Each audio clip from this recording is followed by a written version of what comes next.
საქართველოს აზერბაიჯანის საზღვართან ჩამოვარდნილი თურქული სამხედრო თვითმფრინავის შავი ყუთი და 19 ადამიანის ცხედარი ნაპოვნია. ერთ გარდაცვლილს და თვითმფრინავის ფრაგმენტებს კი ამ დრომდე ეძებენ. სამძებრო საგამოძიებო სამუშაოებში შინაგან საქმეთა სამინისტროსთან ერთად ჩართულია თავდაცვის ძალებიც. პროცესს დილიდან შეუერთდა თურქეთიდან ჩამოსული 46 კაციანის გამომძიებლებით დაკომპლექტებული ჯგუფიც. Yine dün gece Წუხილვე მადგილზე ჩავიდა 46 წევრიანი საგამოძიებო ჯგუფი. ნაპოვნია თვითმფრინავის შავი ყუთი და დაწყებულია გამოძიება. ყველა კუთხით ვიძიებთ ამ ტრაგიკულ ინციდენტს. საქართველოს ხელისუფლება მაქსიმალურად გვიწყობს ხელს და თანამშრომლობს ჩვენთან ამ პროცესში. რა გახდა ავიაკატასტროფის მიზეზი, ეს ახლა გამოძიებამ უნდა დაადგინოს, თუმცა იქამდე საერთაშორისო მედიები მომხდარის რამდენიმე ვერსიაზე წერენ. ერთ-ერთ ვერსიად ტექნიკური გაუმართავება სახელდება, რომელიც ექსპლუატაციის ვადას და კორპუსის შესაძლო კოროზიას უკავშირდება.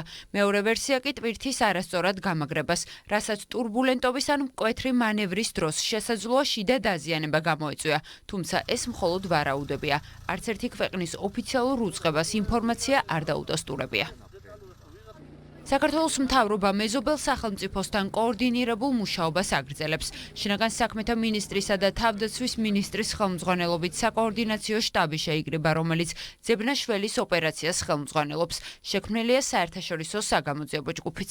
მე მუდმივ კავშირში და კოორდინაციაში ვიმყოფები თურქეთის შინაგან საქმეთა მინისტრთან.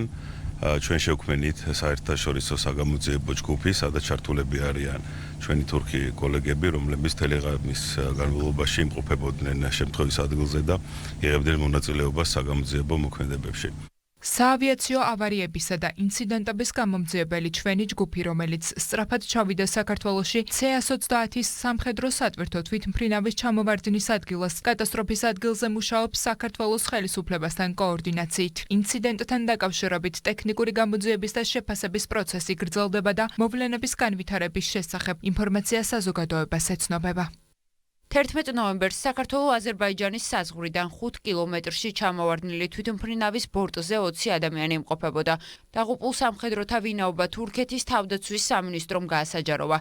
ცხედრებს მალე სამშობლოში გადაასვენებენ.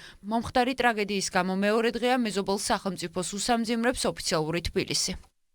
გულწრფელი სამძიმარი გამოუცხადა პრეზიდენტ ერდოღანს საქართველოში თურქეთის საჰაერო ძალების სატვირთო თვითმფრინავის ტრაგიკული ჩამოვარდნის გამო. ამ რთულ დროს საქართველოს სრულ სოლიდარობას უცხადებს თურქ მეგობრებს.